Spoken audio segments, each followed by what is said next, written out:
Hello and welcome back to our channel Gyan Kalyan. I'm Meghna Buragohai and I've been dealing with general English and alternative English classes in the previous sessions of Gyan Kalyan.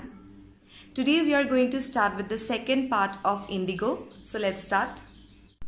Most of the arable land in the Champaran district was divided into large estates owned by Englishmen and worked by Indian tenants. So Champaran district thoka large estates bur Englishmen buror asile aru tate amar Indian tenants bure kam korisil. The chief commercial crop was indigo. The landlords compelled all tenants to plant 3/28 or 15% of their holdings with indigo and surrender the entire indigo harvest as rent. This was done by long-term contract. Aru eta long-term contract hoisil je landlords bilake jur jaborosti tenants bilakok 15% of their holdings tate indigo plant koribole disile aru gutei indigo harvest khini teoluke surrender kori dibo lagibo teoluke di dibo lagibo landlords bilakok bhara hisabe. Presently the landlords learned that Germany had developed synthetic indigo. They thereupon obtained agreements from the sharecroppers to pay them compensation for being released from the 15% arrangement. Tar pisot landlords bilake gom pale je Germanyt synthetic indigo develop hoise aru heitu karone teuluke eta agreement korile sharecroppers bilakor logot je teuluke sharecroppers bilakok 15% arrangement to par release kori dibo jodi he teuluke tar compensation at eta particular amount die. The sharecropping arrangement was irksome to the peasants and many signed willingly. Bahute etu bahut annoying pai goisil irritating pai goisil aru hetu karone bhabile je etur pora aru kam khatam hobo so hetu karone teoluke sohi kori dile. Those who resisted engaged lawyers. The landlords hired thugs aru junbure mana korile lawyers logale etu against landlords bilake teolukok marpit korwale teoluke thugs hire korile. Meanwhile, the information about synthetic indigo reached the illiterate peasants who had signed and they wanted their money back. So, ki hol illiterate peasants bur junbur khetiyoke synthetic indigo kotha gom poa nasile teoluke jetia etu kotha gom pale aru teoluke gom pale je teoluke ebur kotha nojonake sohi korile teolukor paisa khini ako ghurai bisarile. At this point, Gandhi arrived in Champaran aru eitu homoyote Gandhiji Champaran palehi. He began by trying to get the facts. First, he visited the secretary of the British Landlords Association. The secretary told him that they could give no information to an outsider. Gandhi answered that he was not outsider. So, Gandhiji asolote tar facts bur tar arot thoka kotha bur janibo bisarile aru teo British Landlord Association or secretary janok visit korile aru secretary jane kole je ami apunak ekku janabo nwarim jihetu apuni bahiror manu hoy kintu Gandhi je kole je teo bahiror manu nohoy. Next, Gandhi called on the British official commissioner of the Tirhut division in which the Champaran district lay. The commissioner, Gandhi reports, proceeded to bully me and advised me forthwith to leave Tirhut.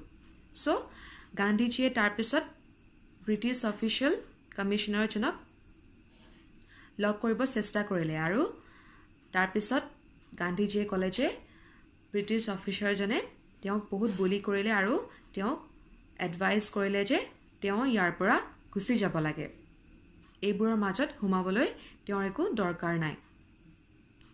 Gandhi did not leave. Instead, he proceeded to Motihari, the capital of Champaran. Several lawyers accompanied him. At the railway station, a vast multitude greeted Gandhi. He went to a house and, using it as headquarters, continued his investigations. So, Gandhi kintu nogol. Teo ki korile teo Motihari loi gol. Motihari ki hoy capital of Champaran hoy aru tate teor logot bahut lawyers gol.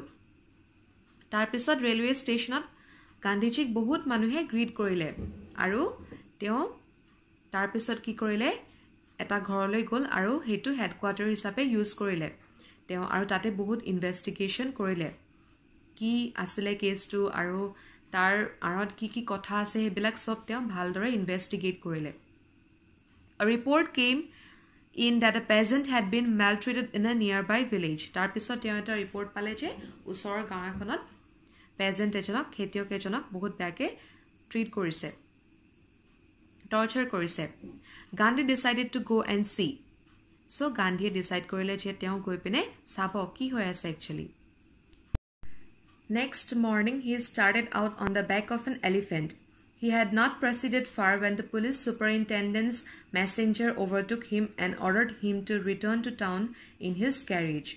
So, next দিনাখন তেওঁ হাতীৰ পিঠিত উঠি উলাই গল আৰু তেওঁ বেছি দূৰ পোৱাগেই নাছিলে যেতিয়া পুলিচৰ মেসেঞ্জাৰ এজনে আহি তেওঁক ৰখালে আৰু তেওঁ ঘূৰি যাবলৈ ক'লে Gandhi complied তেওঁ এগ্ৰি কৰিলে The messenger drove Gandhi home where he served him with an official notice to quit Champaran immediately.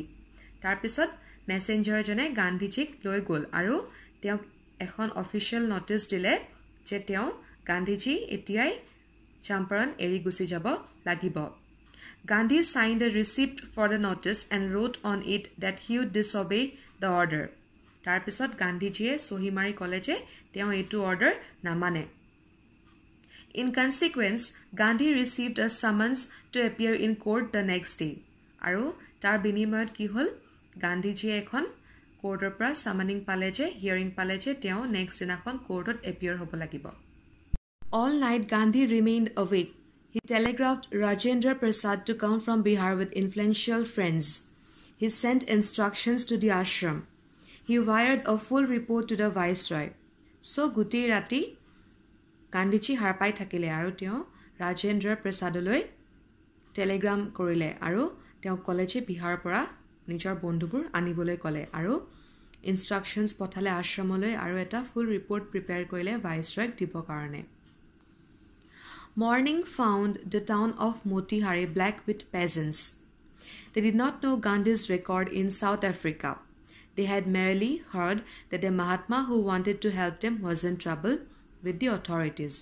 So, next দিনাখন ৰাতিপুৱা গুটেই মতিহাৰী টাউনখন খেতিয়কবোৰে ভৰপুৰ হৈ আছিল তেওঁলোকে গান্ধীজীৰ বিষয়ে একোৱে নাজানিছিল গান্ধীজীৰ যি অৱদান সাউথ আফ্ৰিকাত সেই বিষয়ে একোৱে জনা নাছিল তেওঁলোকে অকল গম পাইছিল যে মহাত্মা নামৰ মানুহ এজনে তেওঁলোকক সহায় কৰিব আহিছে আৰু এতিয়া তেওঁ বিপদত পৰিছে ইমান এটা হিউজ নম্বৰত যে গুটেই পেজেন্টছবোৰ তাতে উপস্থিত হৈছিল হেইটো বস্তু এটাই প্ৰমাণ কৰে যে তেওঁলোকে এতিয়া নিজৰ ভয়টো লাহেকৈ ভাঙিব ধৰিছে and they have started realizing the fact that they need to be liberated from the domination of the British. The officials felt powerless without Gandhi's cooperation. He helped them regulate the crowd. He was polite and friendly. He was giving them concrete proof that their might, hitherto dreaded and unquestioned, could be challenged by Indians. So, gutei crowder মানুহবিলাকক control কৰিবলৈ বহুত দিগদাৰ হৈছিল officials বিলাকৰ আৰু হিটো কাৰণে গান্ধীজীয়ে তেওঁলোকক হেল্প কৰিলে আৰু গান্ধীজীয়ে বহুত ধুনিয়াকে বহুত পলাইটলি আৰু ফ্ৰেন্ডলি ৱে তেওঁলোকক বুজালে আৰু ক'লে যে এতিয়া ইণ্ডিয়ানছবোৰ সজাগ হৈছে আৰু তেওঁলোকে এতিয়া হে ব্ৰিটিছৰ এগেইনষ্টত ফাইট কৰিবলৈ সজাগ হৈছে তেওঁলোকৰ যি পাৱাৰ হেবিলাকৰ আৰু ষ্ট্ৰেংথ এইবিলাকৰ প্ৰতি তেওঁলোক অৱেৰ হৈছে তেওঁলোকৰ ৰাইটস বুৰৰ প্ৰতি এতিয়া তেওঁলোক অৱেৰ হৈছে কাৰণে এতিয়া তেওঁলোকে যুঁজিবলৈ হাজু হৈছে The government was baffled. They were confused. The prosecutor requested the judge to postpone the trial. Apparently, the authorities wished to consult their superiors. So, prosecutor jane judgeok request korile je trial to postpone koribo karone delay koribo karone aru tar pisot teoloke etu janale je authorities bure etia nijor superiors kinir logot teoloke consult koribo je ki decision lobo pari Gandhiji against it. Gandhi protested against the delay kintu Gandhiji etu protest korile He read a statement pleading guilty. He was involved, he told the court, in a conflict of duties. On the one hand, not to set a bad example as a lawbreaker. On the other hand, to render the humanitarian and national service for which he had come. He disregarded the order to leave, not for want of respect for lawful authority, but in obedience to the higher law of our being. The voice of conscience. He asked the penalty due.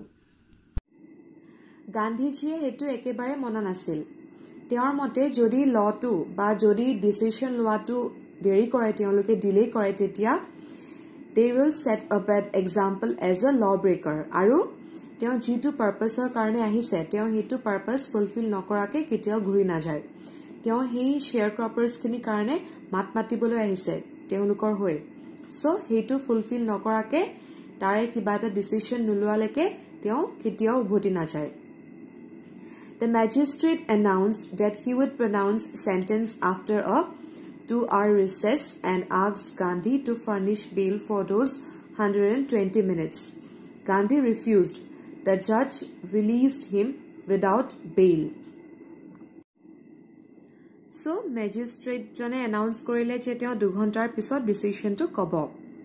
And then he asked Gandhi to furnish